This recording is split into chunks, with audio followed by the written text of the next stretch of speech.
قید خانے کی خاموشی دیواروں کے پیچھے ایک ایسا شخص چھپا تھا جسے بادشاہت کی کنجیاں ملنے والی تھیں۔ حضرت یوسف علیہ السلام کا صبر، علم اور اللہ کا کرم۔ پچھلی قسط میں ہم نے دیکھا آپ یوسف علیہ السلام کی بچپن اور ان کو قید تک کیسے پہنچے وہ، اور آج ہم دیکھیں گے قید سے تخت تک کا سفر۔ السلام علیکم، آپ دیکھ رہے ہیں مدیحہ دین وائب۔ حضرت یوسف علیہ السلام ایک جھوٹے الزام کی وجہ سے قید خانے میں ڈال دیے گئے، لیکن وہ نہ شکوہ کرتے نہ مایوس ہوتے، بلکہ وہ جیل کے قیدیوں کو اللہ کا پیغام دیتے، توحید کا درس دیتے اور لوگوں کے خوابوں کی تعبیر بیان کرتے۔ ایک دن دو قیدی آئے، دونوں نے خواب دیکھے تھے۔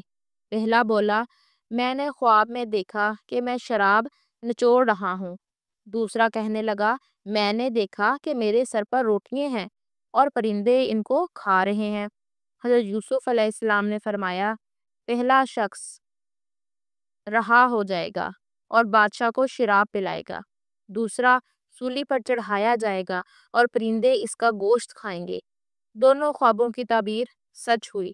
حضرت یوسف علیہ السلام نے پہلے قیدی کو، جو کہ رہا ہوا تھا، اس سے کہا، جب تم بادشاہ کے پاس جاؤ تو میرا ذکر ضرور کرنا، شاید وہ مجھے یاد کر لے۔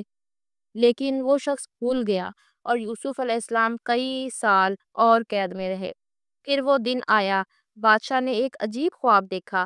میں نے دیکھا کہ 7 موٹی گائیں ہیں جنہیں 7 دبلی گائیں کھا رہی ہیں، اور 7 ہری بالیاں ہیں اور 7 سوکھی۔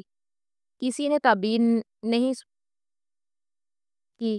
پھر وہی شخص جسے یوسف علیہ السلام نے تعبیر بتائی تھی بولا، مجھے ایک شخص یاد ہے جو قید میں میرے خواب کی ایک سچی تعبیر دیتا تھا۔ بادشاہ نے فوراً حکم دیا کہ اس شخص کو لاؤ۔ حضرت یوسف علیہ السلام کو بلایا گیا، مگر انہوں نے فوراً محل جانے سے انکار کیا۔ فرمایا، پہلے میرا معاملہ صاف کرو، ان عورتوں سے پوچھو جنہوں نے میرے ہاتھ کاٹ لیے تھے۔ تحقیق ہوئی، زلیخا اور تمام عورتوں نے اقرار کیا، ہم نے حضرت یوسف علیہ السلام پر جھوٹا الزام لگایا تھا، وہ سچے اور پاک باز ہیں۔ اب یوسف علیہ السلام عزت و وقار کے ساتھ جیل سے باہر آئے۔ بادشاہ نے خواب بیان کیا اور آپ نے تعبیر دی، 7 سال خوب کھیتی باڑی ہوگی، پھر 7 سال قحط آ جائے گا، تم غلے کو جمع کر کے حفاظت سے رکھو تاکہ بعد میں کام آ جائے۔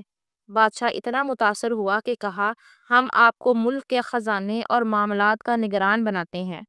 یوں حضرت یوسف علیہ السلام کو مصر کا وزیر خزانہ بنا دیا گیا۔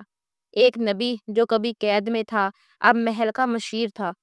اللہ نے سچ کو غالب کر دیا اور باطل کو مٹا دیا۔ اب حضرت یوسف علیہ السلام کو بادشاہت مل چکی ہے، مگر ابھی اصل ملاقات باقی ہے۔ جب بھائی دوبارہ ان کے در پر آئیں گے مگر وہ پہچان نہ پائیں گے، کیا یوسف علیہ السلام بدلہ لیں گے؟ اگلی قسط میں ضرور دیکھیے گا۔ جزاکم اللہ خیرا۔ السلام علیکم ورحمۃ اللہ۔